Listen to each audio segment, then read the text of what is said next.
Hey, good afternoon, everyone, and welcome to today's webinar, Paid Leave in the Pandemic, New Evidence from Families First and Lessons for Federal Policymakers.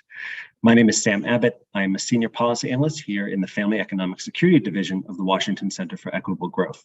Equitable Growth is a nonprofit research and grant-making organization dedicated to advancing evidence-backed ideas and policies that promote strong, stable, and broadly based economic growth. Since our founding nearly 10 years ago, that mission has involved supporting the researchers and scholars exploring the role paid sick leave and paid family medical leave plays in workers' lives and the overall economy. Of course, a decade ago, no one would have predicted we'd be sitting down to discuss the type of paid leave research that we're going to be talking about today. As hard as it is to believe, last week marked the third anniversary of the COVID-19 pandemic. It was a time that was, many of you may agree, both unforgettable and a total blur as our professional, social, political, economic, and personal worlds were turned upside down seemingly overnight. Not lost in these chaotic early days was that the patchwork and incomplete nature of our nation's social infrastructure, which left large segments of the population particularly vulnerable to the economic and public health fallout from this crisis. One missing piece that was particularly glaring was the lack of guaranteed paid sick and paid family medical leave for all workers, allowing workers to stay home and help slow the spread of the virus without sacrificing their paychecks. States with their own paid leave systems were indeed sending out a warning flare to the rest of the nation. In California, for example, applications for paid medical leave rose 37% in March of 2020 compared to the month prior. And in Rhode Island, the first month of the pandemic saw a 180% increase in claims for paid caregiving leave. The need for paid leave was clearly there, even if the benefits weren't available yet to everyone. In recognition of the economic and public health risks, bipartisan Congress passed the Families First Coronavirus Response Act, which, among other things, provided the first ever federal guarantee to paid sick leave and paid family leave under specific circumstances. The law provided 2 weeks of paid sick leave for workers to care for themselves or a loved one with COVID-19, and up to 10 additional weeks of paid caregiving leave to care for children whose school or daycare centers were closed due to the pandemic. To get the program running quickly, employers would front the cost of this leave and then be reimbursed by the IRS through tax credits. The law was historic, but like most laws, it was also imperfect, offering leave for only limited reasons and carving out a large section of workers who were at large firms or in the healthcare sector. Today, we'll be hearing from 3 research teams studying Families First, as well as the patchwork of other paid sick and paid family medical leave laws across the country. We'll learn where the laws were successful in supporting public health and economic well-being during the COVID-19 pandemic, as well as where there may have been opportunities for improvement. Our presenters today will include Dr. Jane Waldfogel, Professor of Social Work and Public Affairs at Columbia University, Dr. Kristin Butcher, Vice President and Director of Macroeconomic Research at the Federal Reserve Bank of Chicago, and Dr. Elena Patel, Assistant Professor of Finance from the University of Utah. Each team will give a roughly 10-minute presentation sharing some of their new findings, at which point we'll bring in our policy experts, Sarah Jane Glynn from the Women's Bureau at the Department of Labor, and Shilpa Padkey recently of the White House Gender Policy Council for their responses to this research and a conversation on some of the lessons federal policymakers might take away from this experiment. This webinar is being recorded, and we invite you to submit any questions you might have for our researchers and our policy experts in that box at the bottom of the screen. I'm sure you're all familiar with at this point. We'll try to get to them during the discussion portion at the end, but please enter them as you think of them along the way so you don't forget. Our first presenter today is Dr. Jane Waldfogel. Dr. Waldfogel is a professor of social work and public affairs at Columbia University's School of Social Work and a visiting professor at the Center for Analysis of Social Exclusion at the London School of Economics. She has written extensively on the impact of public policies on children and family well-being and is one of the foremost experts on paid leave research in the nation. Dr. Waldfogel will be presenting on the use of state and federal paid leave programs in New York City. Dr. Waldfogel, the floor is yours. Thank you, Sam.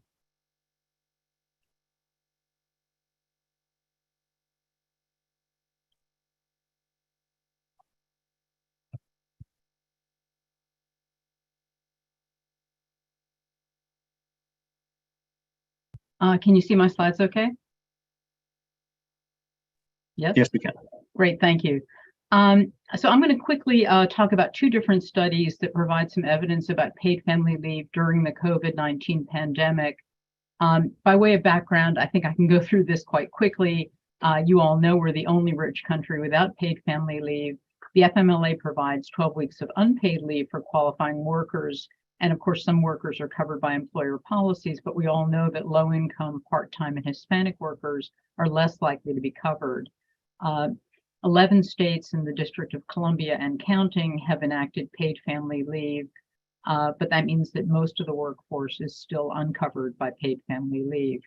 As Sam emphasized in his introduction, COVID really highlighted the need for paid family leave to care for ill family members or children when their schools were closed or their childcare was closed. And he also went over the extensions to policies that were temporarily in effect during COVID. At the federal level, the FFRCA, and at the state level, some of the paid family leave policies were amended to cover COVID-related leave. So the first study I'm going to talk about is a study that we already had in the field with support from a number of funders, including Washington Center for Equitable Growth, where we were surveying small to medium-sized employers, employers with 10 to 99 employees in New York and New Jersey. And we returned to them in the fall of 2020 for just one of our regular follow-up surveys. And of course, that was in the midst of COVID. And so we added some questions to that survey and asked them specifically whether they had any employees who had used the state paid family leave law in the past year, because both New York and New Jersey have PFL, and whether they had any employees who had used FFCRA. What we found was that 22% had at least one employee who'd used state paid family leave in the past year. 29% had at least one employee who'd used FFCRA. We had asked these employers every year we surveyed them about their support for state paid family leave laws. And the answers range from very supportive, somewhat supportive, neutral, somewhat opposed to very opposed. And, in all the surveys that we've done of employers, always about 2/3 of employers say that they're supportive. Another 15 or 20% are neutral. So it's always a very small percentage that are opposed. But what we found was that support for state paid family leave actually increased during COVID. And even more interestingly, the support was increasing among firms who had employees who had used the leave.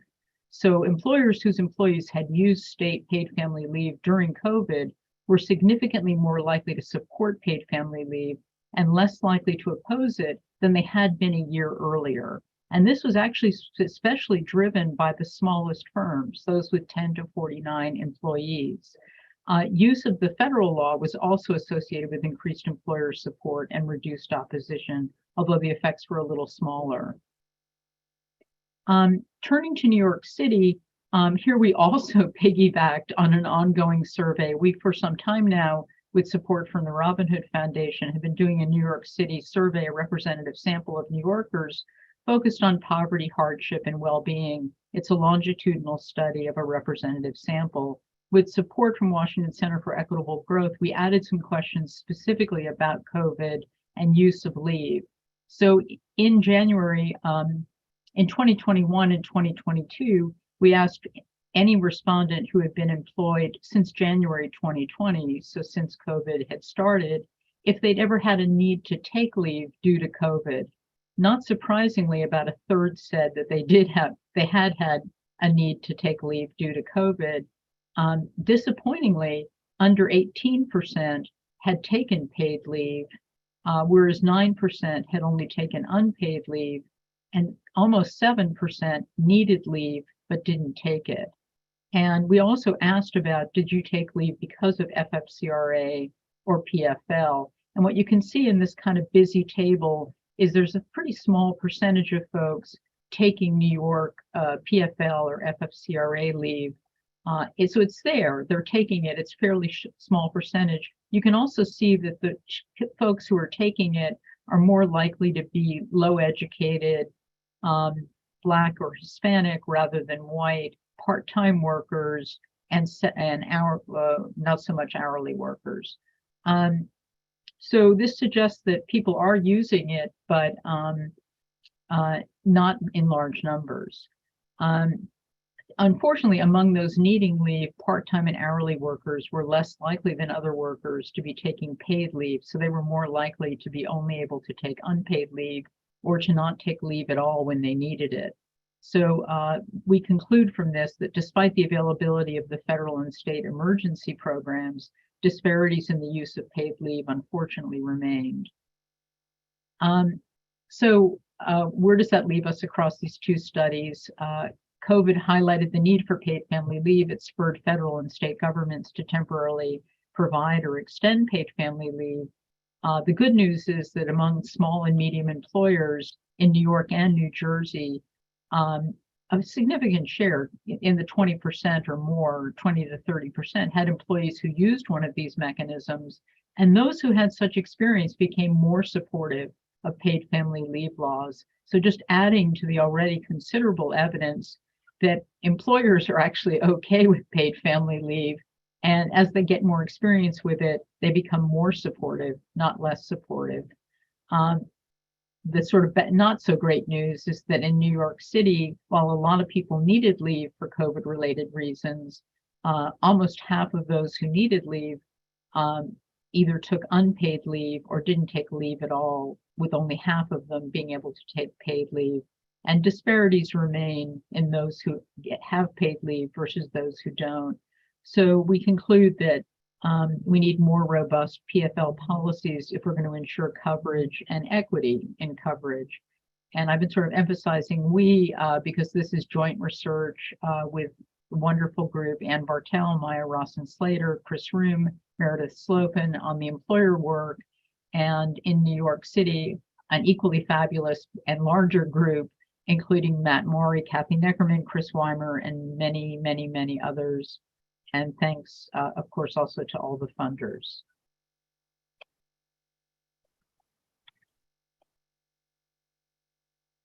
Great. Thank you very much, Jane. That was a lot of information to pack into the short time we gave you and told very clearly, so I appreciate it.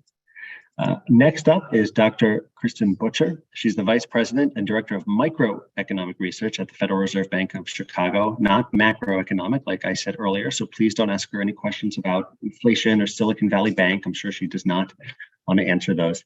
She's also the inaugural holder of the Marshall I.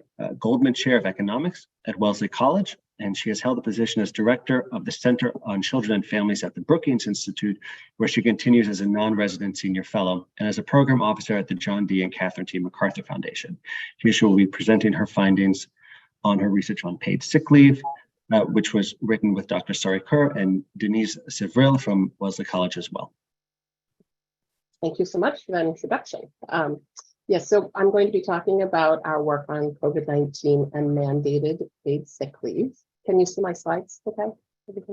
Yes, we can. As you noted, this is joint work with Sari Kerr and Denise Sivril at the Wellesley Centers for Women. And also some of this work was done with Clara Waldfogel, who was my honors thesis advisee at Wellesley College. So as Jane was just talking about, paid sick leave is not universal in the U.S., but people do have access to it, and there are sort of three ways that you could get it during this time period. One is your employer could just decide to offer it to you.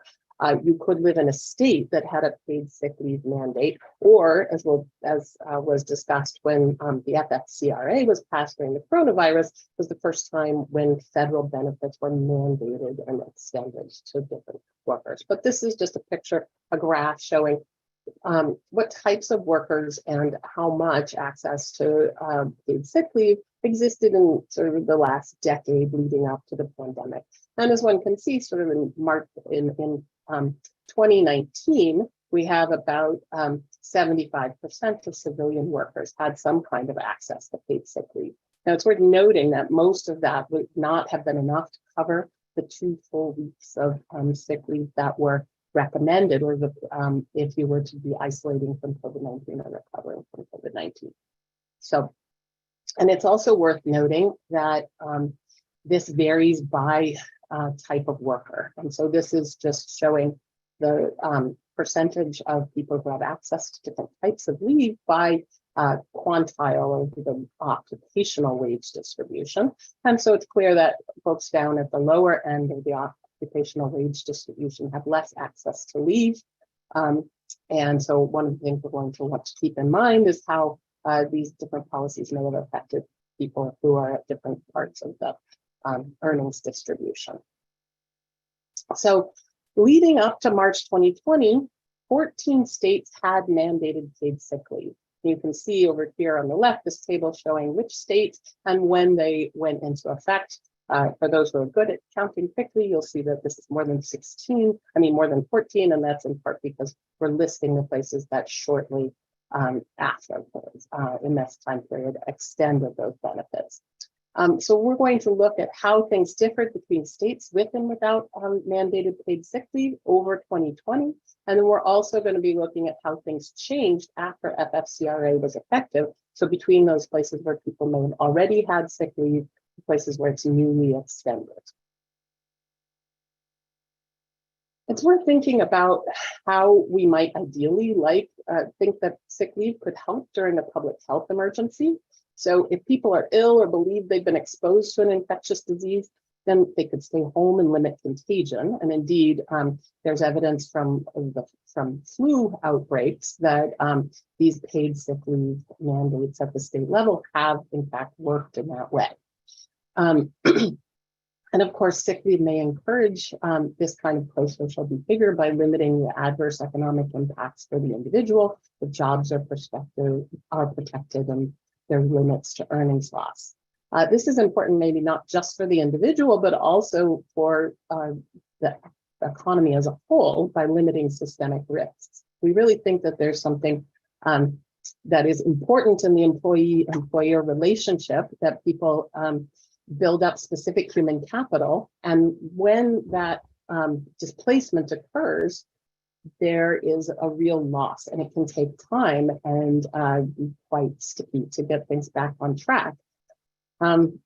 Of course, on the other side of this, one of the hallmarks of COVID-19 was that people could be asymptomatic but contagious. And so it's possible that in this situation, maybe people would have a hard time knowing, should I stay home or not? And we do know that European countries with generous sick leave also had a very devastating pandemic. All right, so what happened as the pandemic hit? As I said, there were about 14 states that had paid sick leave mandates on the books. And what we're going to look at here are cell phone location data available from SafeGraph. And it's going to tell us whether people were at home or not.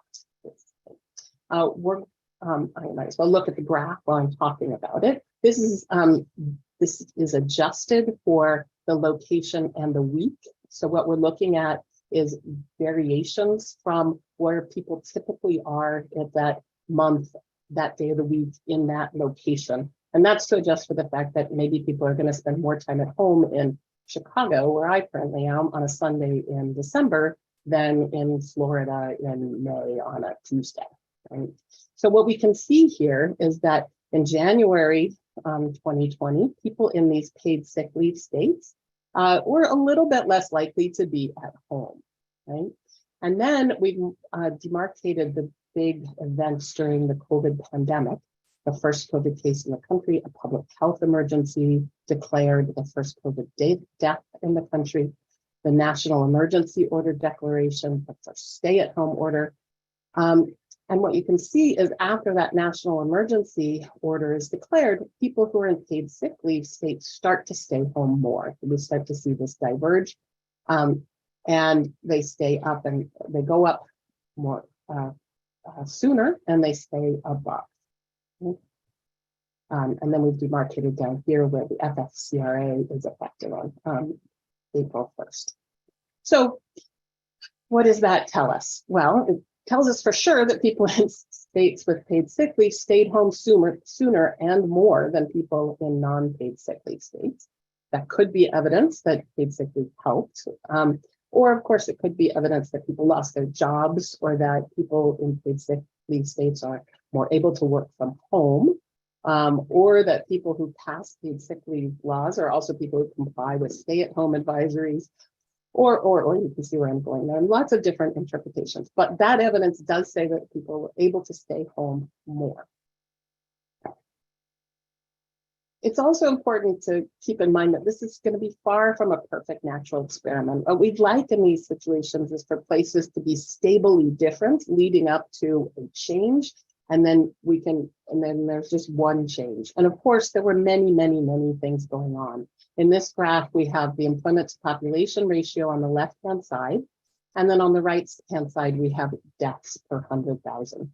And so what we can see here is that the places that had paid sick leave, these dashed yellow lines here, they were also on the first wave of the COVID pandemic. So places like Washington State and Massachusetts really were hit hard quite early in the pandemic.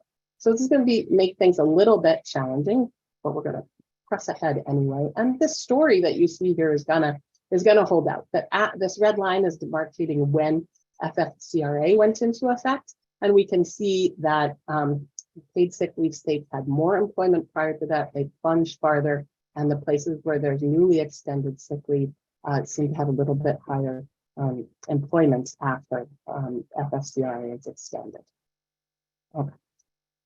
So to look at that in more detail, we're going to use the current population survey monthly data, and we're going to look at how outcomes differ between PSL and non-PSL states. I'll skip over this, but it's basically a reverse difference in differences for people who like to play natural experiment games at home. And we're going to take the states that had paid sick leave as the control group, and those where there were newly extended benefits as the treatment group. This is similar to what Pickler et al. Did for COVID-19 cases and deaths.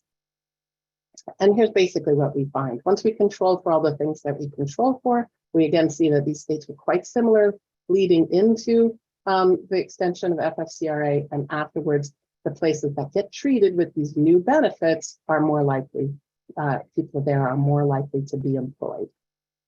We can delve into this more deeply, just averaging over that pre and post period. And what we can see is that people who are newly extended these benefits are about 2 percentage points more likely to be employed once those benefits are in place. And that this seems to be coming from people who have no college degree. So if you remember those early graphs showing that people who have highly paid jobs are more likely to already have benefits in place anyway. So we do seem to see a little bit bigger effect. And there seems to be a bit bigger effect for women. Although once we start looking just at women with kids, we're slicing the data a little too finely to get statistical precision there.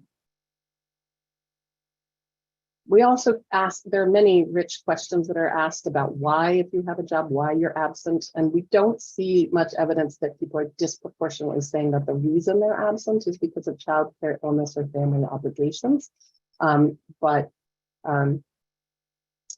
Which you might have expected if the new access to PSLs was driving that, although you can see that there's some evidence, it's just not very statistically precise. Okay, in summary, people covered by state mandated paid sick leave stayed home more at the beginning of the pandemic. People in non-PSL states increased their relative probability of being employed after the extension of federal sick leave. And importantly, this Pickler, Wen, and Wiebart, using the same kind of methodology, find evidence that FFCRA helped flatten the curve of COVID-19. So the evidence indicates that paid sick leave was helpful. Of course, it's not a perfect natural experiment. Nonetheless, because in a perfect natural experiment, we would like nothing else to be going on. And there were so many other things going on. But I think this leaves us with the thought that for the next pandemic, it would be really great if we had policies in place beforehand so that people know what will and will not be covered in the face of a public health emergency. So I'll leave it at that.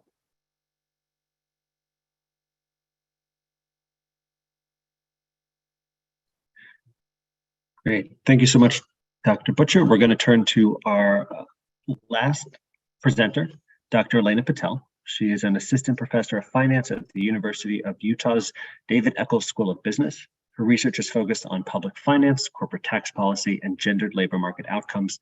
Prior to joining the University of Utah's faculty, she worked extensively in the federal government at the U.S. Department of Treasury, CBO, U.S. Department of Justice, and even the Office of Accountability and Compliance at the Postal Regulatory Commission, which I did not know existed until I read this paragraph.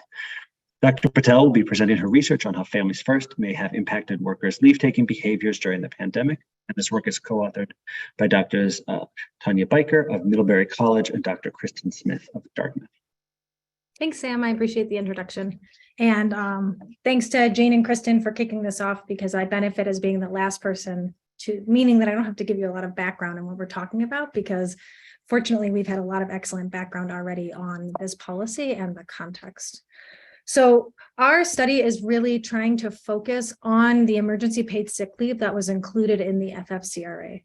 So as Kristin just showed in a series of really great graphs, there's a lot of heterogeneity in access to paid sick leave, which just simply meant that when the pandemic arrived, U.S. workers were uniquely ill-equipped to handle what was a surge in leave taking. So there was no mandate for paid sick leave.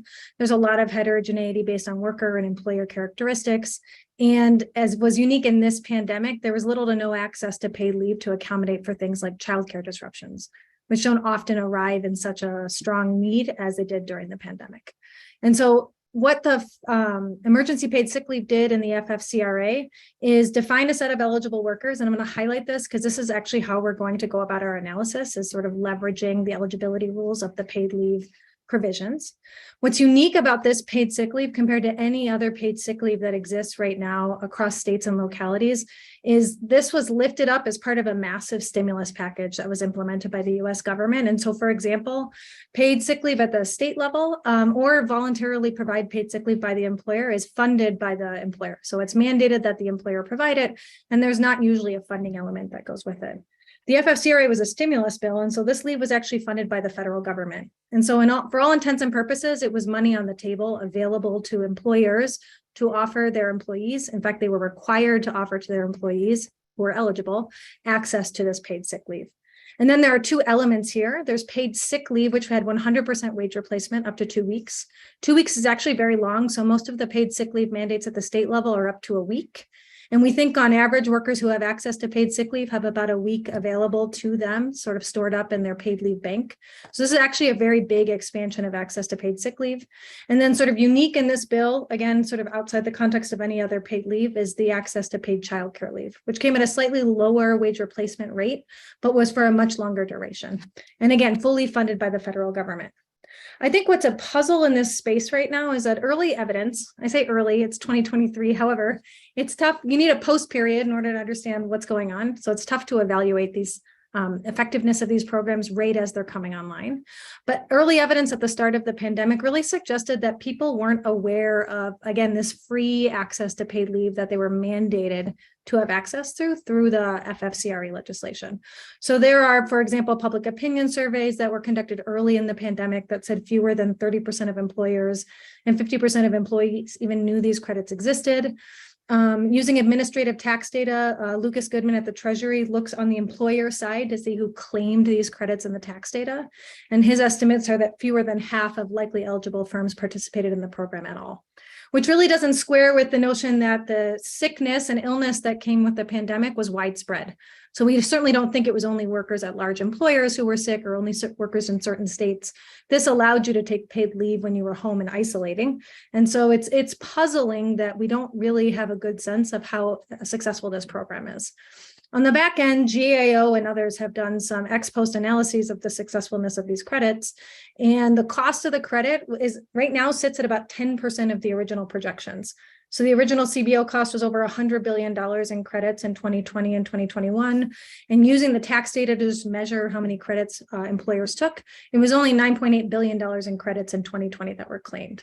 And so again, there's sort of a puzzle right now, and I think it's actually an important policy puzzle for everyone to reckon with as the federal government considers lifting up its own potentially paid sick leave policies that have come with the Healthy Family Acts and sort of this legislation that I think fortunately for everyone, has breathed new life again, trying to figure out what did and didn't work about this program, because this was a historic bill. It was a historic time, but this is historic in that this is the first time the federal government has ever mandated access to paid sick leave. So our study is actually going to focus on individual workers, not very different from Kristin in terms of the data source. We're going to look at the current population survey, which has high frequency ability to observe leave taking. So we're going to study directly what the policy is targeting. Do we think employees are more likely to take leave when they have access to these programs? So again, we'll use the current population survey, which you can observe leave taking for employees in each month.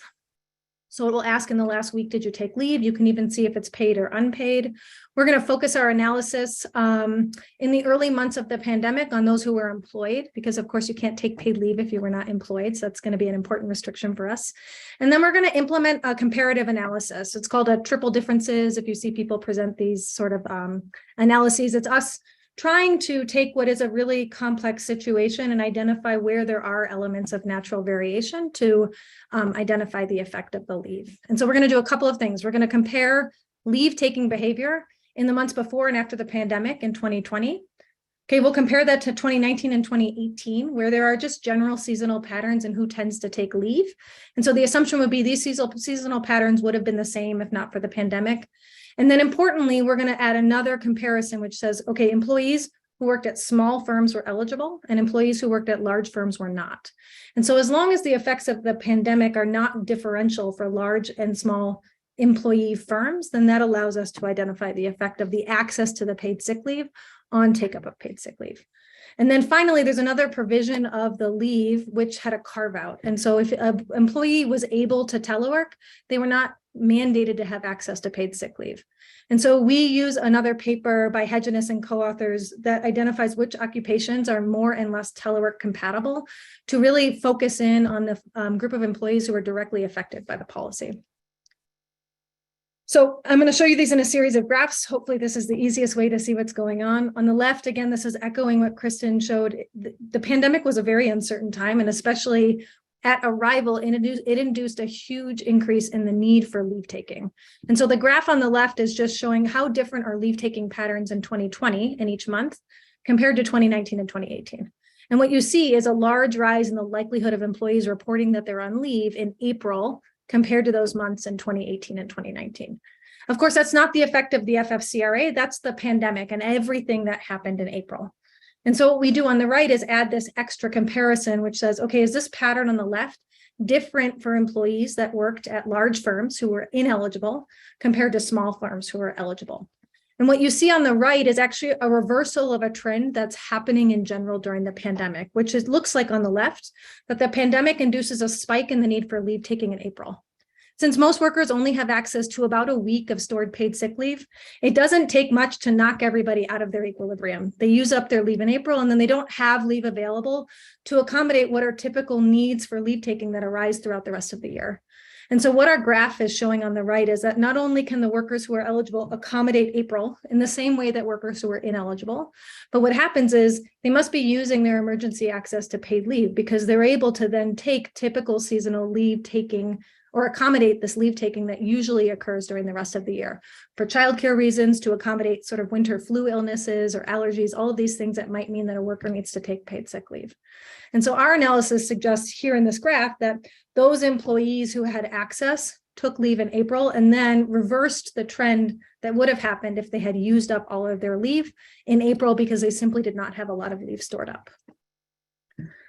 Then we take our graph that was just on the right and we split it between eligible workers on the left, those who work at jobs who are not telework compatible, and then ineligible or likely ineligible workers on the right, those who work at the types of jobs for which you might be able to telework or work from home. And what you can see is that our result is entirely driven by the population of workers who are not working in telework compatible jobs. So in other words, if you zoom in on the eligible employees, that's where we see the effect using these comparisons that we're doing in our analysis.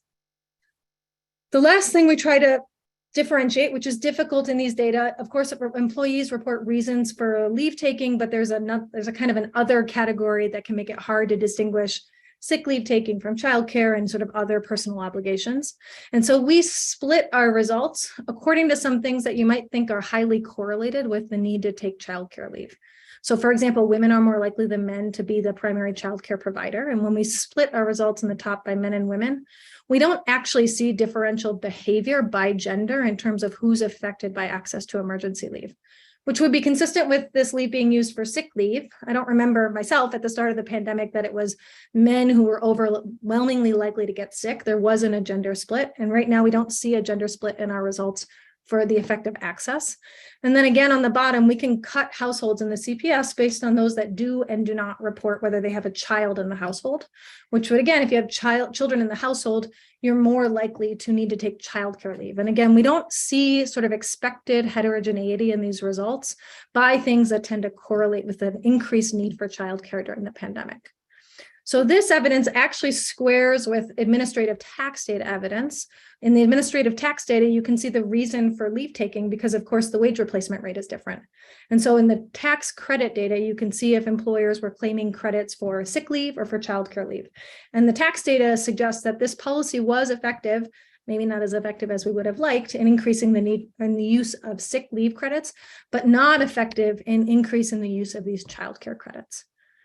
So just to kind of wrap up and think about policy lessons as we kick off our conversation with our two excellent discussants, what we find here is that, yes, it does seem that take-up was maybe lackluster considering what the federal government was trying to do. But we find that if you look at individuals, there is evidence that once you use the parameters of the policy, that the FFCRA emergency access to paid leave did increase leave taking and therefore ease the constraints that arised in April and May and June of 2020 as people needed to be absent from work to accommodate their own illness. And these effects especially are concentrated in eligible workers. Our evidence is consistent with what we see in the administrative tax data that these credits seem like they were used for sick leave and not childcare leave. And so I'll offer that up to the discussants and also my other colleagues on this call that it's interesting and perhaps a little bit disappointing that, again, free money on the table to accommodate what appeared to be a really large increase in the need for paid leave so that you could take care of your children. It doesn't seem like employees used that. And so why didn't they use that, I think, is a big outstanding puzzle as the federal government grapples with how to design these policies. The last thing I'll say, just in this context, and maybe with my experience at Treasury behind me, it gives me some wind to say these things. The federal government was working very hard in March and April to lift up a lot of stimulus very quickly. And so they routed payroll taxes through the tax system, these tax credits, which is not how these systems are normally designed. And at the same time, there were actually, this is paid leave is one of several credits and funding that were targeted to keep people employed. And so it's possible that what looks like lackluster use of emergency paid sick leave is actually just a cause of crowd out. If employers were using employee retention credits or paycheck protection program loans, they weren't doubly eligible for all of these credits.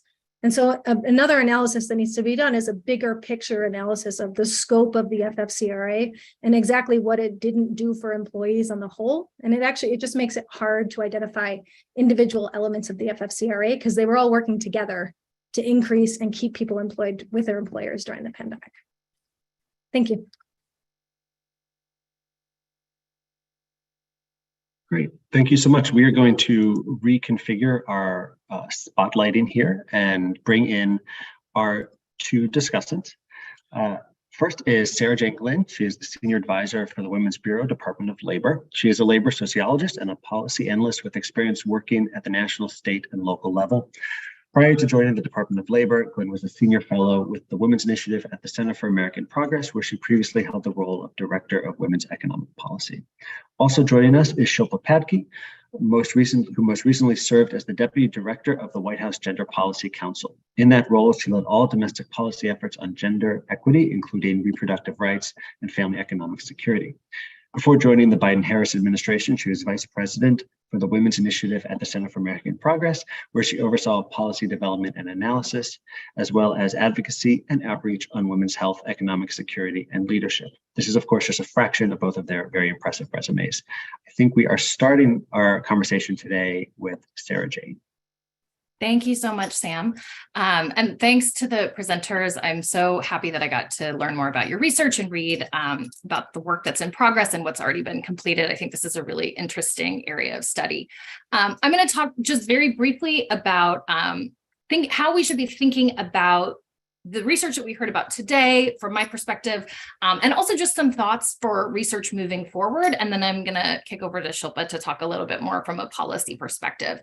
I think one thing that I keep thinking about in going through this research, and I want to be clear, these are not meant as critiques. I think these are just limitations of the moment that we're in and the information we have. Right now in 23, it feels like we have some hindsight that we did not have at the moment, right? So if we take ourselves back a couple of years to 2020, there was so much imperfect information going on at that time that really impacted everyone's behavior. And so this is not something that's easy to build into a statistical model, but I think it's important context for us to be thinking about.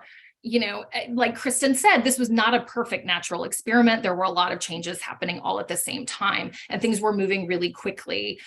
So I think back to when things first closed down and we were like, oh, we're going to have a few months, maybe a few weeks or a few months working from home. And then, a couple of years went by. So how should we be thinking about what people's behavior looked like given all of that uncertainty? And how should we be mapping that onto what we would expect or what the like perfect outcome should have been, right? We've heard some mention and there's notations in the research briefs that are out there right already in other spaces and in this research in the pieces that have been published so far, comparing usage to CBO estimates. But those CBO estimates were done in a moment where, again, we had so much uncertainty about what the economic impacts and employment impacts were going to be, what the duration was going to be. So it's really hard to know what we should have seen in a perfect world. I also think that there's uneven effects that we need to be thinking about across time and space. So certainly different states reacted very differently to the pandemic in terms of, state and local control. And so while the policies we're talking about here were federal policies, state and local governments did have a lot of say in terms of what was happening on the ground around business closures and things like that. So I think that geographical variation is also something that's interesting to think about to the extent that we're able with the data that we have access to right now to try to build that into some of our modeling. And certainly time also had an uneven effect, both in terms of infection rates, which mapped onto geography in complicated ways too, right? There were surges in certain places at different times. But also in terms of school and daycare closures, that also had a temporal component that was not even across space as well. That's interesting to think about for the research projects that are either comparing states or taking a national approach. Obviously, for Jane's research, which is looking just specifically at New York, that's a very different situation where you can kind of control for some of those local components a little bit more. And then certainly, the data that we have access to here is not perfect. There were lots of data collection issues in 2020. I know that weighting is able to account for a lot of this, but certainly we don't have perfect information. Questions weren't necessarily always asked the way that we might have wanted them to be with the benefit of hindsight. One of the things that I always think about in this context is that if you go and look at the CPS data on why people are reporting absences from work, you don't necessarily see big jumps in folks who are reporting absences due to family obligations, for example, when we know that there were lots and lots and lots of people who weren't working because of school and daycare closures. So I think that we need to think critically about what are some of the data limitations here and how might we be able to supplement some of that potentially with other data sources as well. And certainly the employment effects really matter here too, right? Which again, are not even over time and space.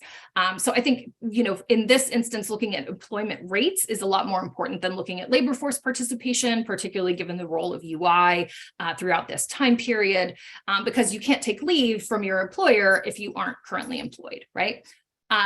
And I think, Elena's point at the end about the potential crowding effect from some of the other policies that were enacted at the same time is really important for us to keep in mind. And so certainly this is going to be an area of research for a very long time to come.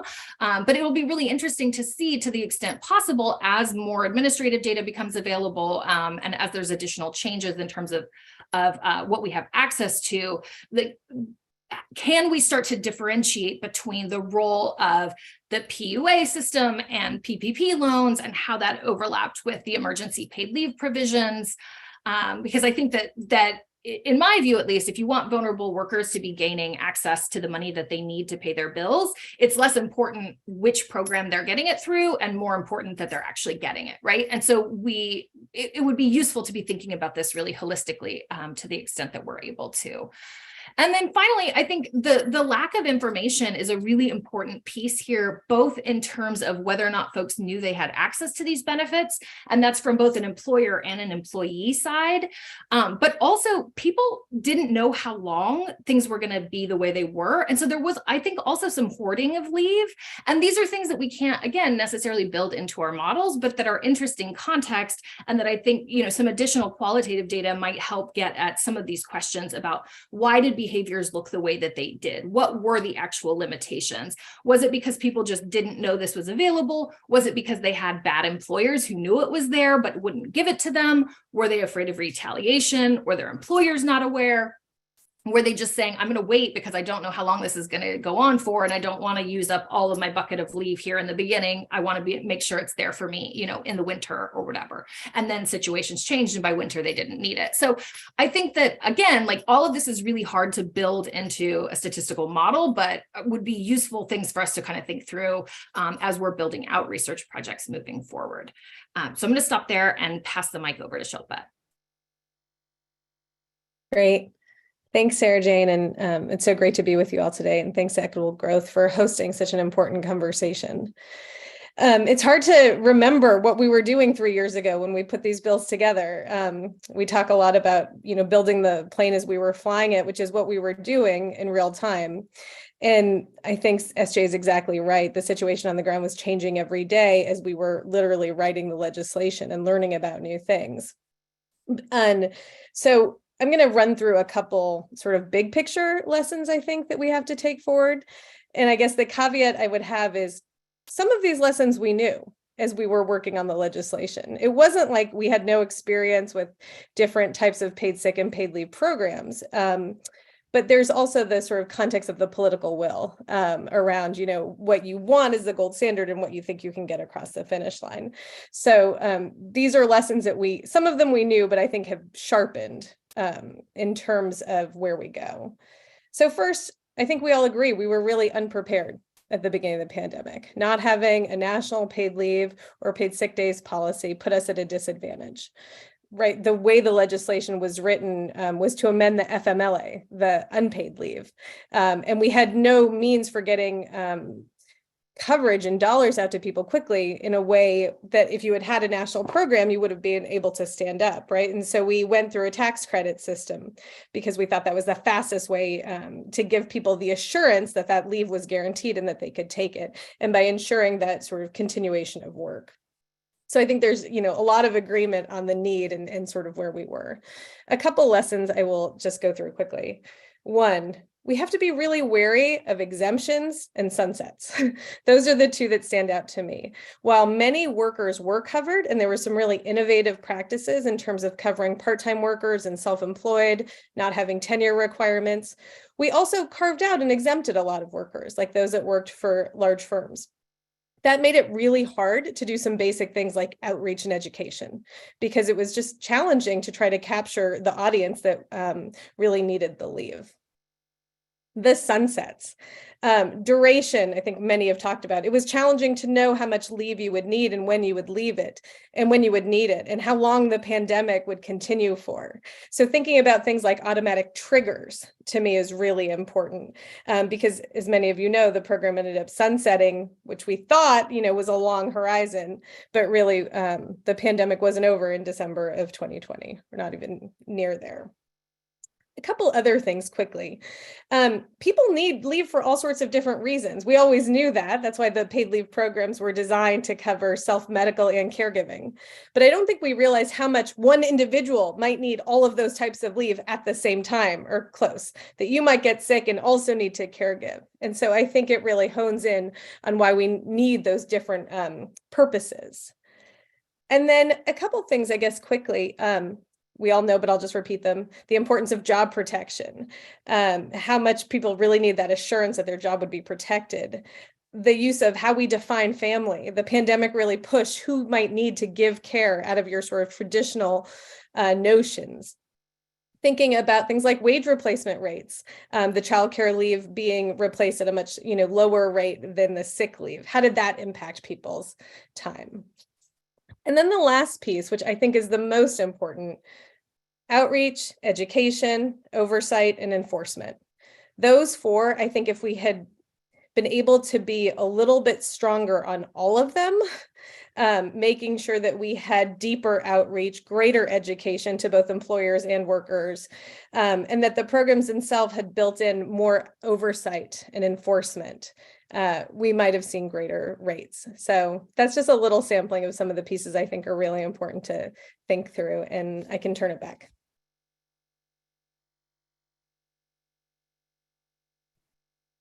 Great. Thank you so much to both of you for those really insightful comments. I think we're going to reconfigure a little bit of our spotlighting again.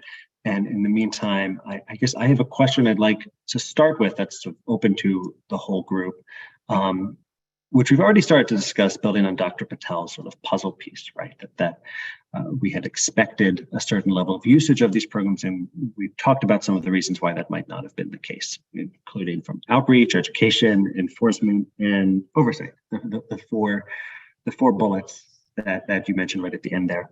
What is really the main lesson we want policymakers to take away from this experience? And perhaps are there state examples we can draw from, right? Whether it comes to the design of these systems or effective strategies for getting the word out. I think I might highlight Jane's research, actually, where I have found a lot of the time when you talk with policymakers, there's a very strong business lobby that really is afraid that these kinds of policies are going to be really expensive on the employer side. And I think Jane and her co-authors have done a lot of really great work in the context and outside of the pandemic and outside, which is a little easier to understand when you're not in the middle of a pandemic, that it turns out that small employers struggle to offer these benefits. And these are benefits that workers would like. They make the labor market more competitive. And so to the extent that the local or state or federal government can help resolve some of that uncertainty by introducing paid leave programs, it turns out to be not as costly or hard to accommodate. I think that's my read of most of Jane's research, as we might expect. And so that's sort of what I hope that policymakers can take away, because I think that lobby will always be very loud, because it's scary and potentially expensive to offer new benefits, right? Especially when they're unfunded, like paid state leave benefits tend to be. And that the evidence just so far is not consistent with that. And I think that's good news, and like good news that we can champion as part of this policy conversation.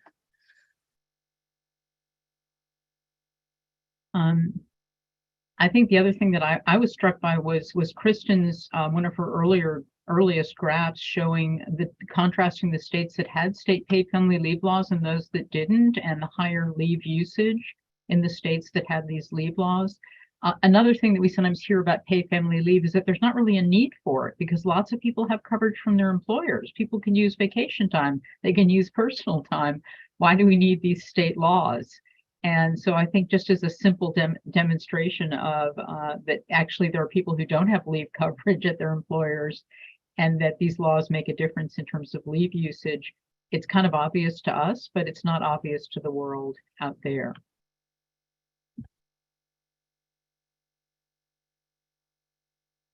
I'd just like to add that I think we could think about differences between what we would like the world to look like in normal times, right? And there's a lot of discussion about how generous should we be in terms of leave, and I have my opinions on that.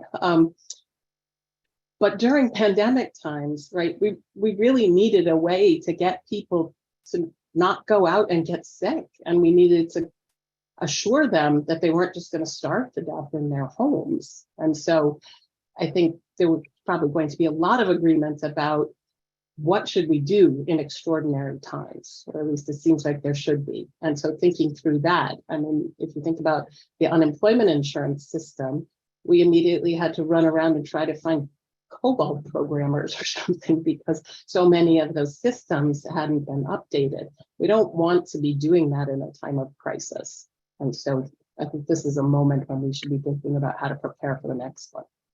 Sam, if I might offer one other thought, just like drawing on some of my past experience, the federal government has historically had trouble with outreach to small businesses and accessing credits that are on the table. This is not the only example of small employer credits that seem to be available to employees who are already doing a thing anyway, and they don't seem to take it up. And so I think some of the puzzle of why we didn't take up this credit absolutely has to do with the complication of the FFCRA and the environment. I also think that there's a bigger sort of question in front of policymakers as we try to run so much through the tax code, because it necessarily becomes less and less salient the more that you're doing there. And so I just think that in general, trying to run this stuff through the tax code is a very complicated way to do it, even though it was the fastest thing to do. And I think that that makes a lot of sense, that there are lots of small employer credits these businesses were trying to target, and they don't seem to know about these things or take them up at a rate that we think that they should be. And so that's, I think, just a bigger puzzle than just this particular credit. I could just add on that point quickly. It's a really good one. And I think as we were thinking about and Build Back Better, really what a national paid leave program would look like, for example, there was a lot of conversation around things like navigators.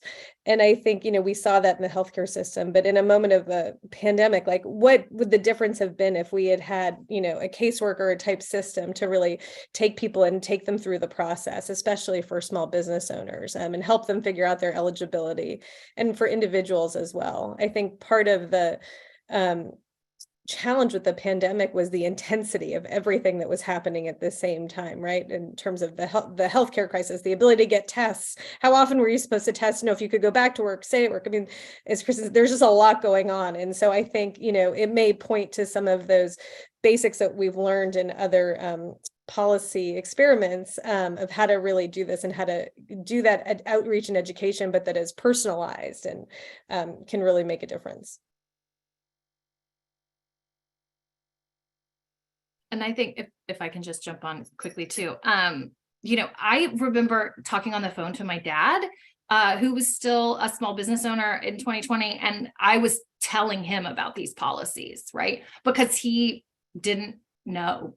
And part of that was because, I think about this stuff literally all day long. So of course, why wouldn't everyone else do the same thing? But he was busy, trying to actually run a business. And then also as like an older adult, not get COVID himself. Right. So I do think you can have the most perfect policy with the most perfect, design possible. But if people aren't aware of it, it doesn't matter. And so that piece sometimes, especially when we're moving really fast, can fall to the bottom of the list. But, this is a really good example of how doing that outreach and doing that education is absolutely vital if you're ever going to see the benefits of any kind of program, but certainly one that's happening in real time, the way that everything with the FFCRA was. And if I may, I think that's really consistent with Kristin's graphs. I think that we have some sense that states where employees already had experience with having access to paid sick leave and employers knew that, they knew how to navigate the system better. And so you saw big claims in California, which historically has had very generous paid sick leave and paid family leave. And so those employers just have more experience. And so I think that those employers are going to be better able to take up these credits as compared to states where that isn't already going on, especially because there's not a centralized benefits office like there is for things like paid family leave. You don't go through your employer, you go through the state of California. And so I just think that that's all part of the frictions that are sitting in this space.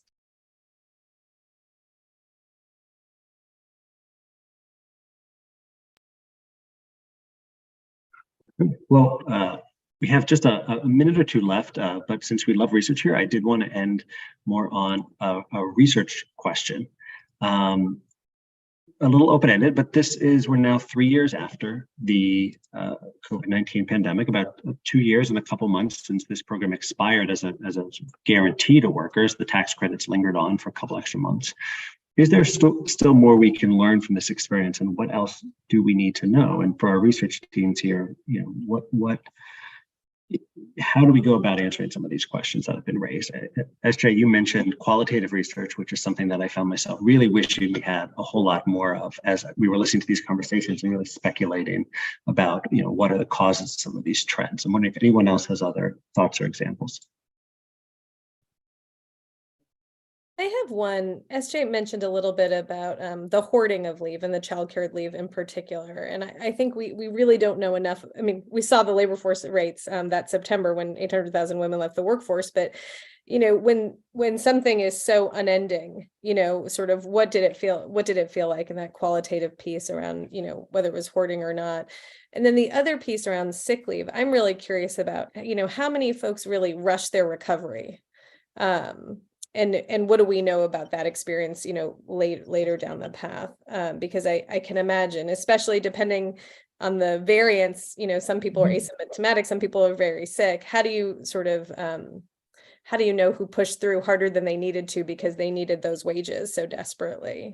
So more around that, I think, would be very interesting.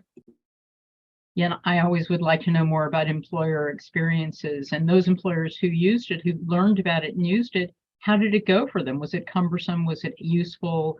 What was their experience like? And I'd love to test out Elena's theory about that employers in states that had PFL laws would be more likely to take up the federal law because they were just more used to these kinds of benefits. There should also, in principle, be some, to Jane's point, crowding out. In California, if the federal government is paying for this mandated paid sick leave, that's a cost that, in principle, employers don't have to bear, even in states that have access to paid sick leave. So I would just love to second that. Again, the survey information we have on businesses is really all we have. And it's incredible, sort of the data that Jane has collected already, because on the employer side, we're always guessing. We don't really know what the problem is in a lot of ways because they're not captured by our public survey system the way that individuals are. And so that's also where I wish we just had more information about sort of business owners and how they interact with and experience these kinds of credits.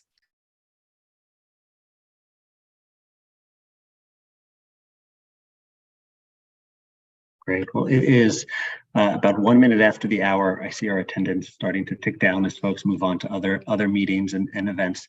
So I think this is as good a time as any to close us out for today's session. I want to thank our research teams for joining us and for always providing the really high quality evidence that policymakers need to understand these important issues, and for our policy experts in providing this really valuable context and analysis. I know the COVID-19 pandemic was not the conditions that people were hoping for our nation's first experiment with the National Paid Leave Guarantee, but that doesn't mean there weren't valuable lessons we can draw from this experience.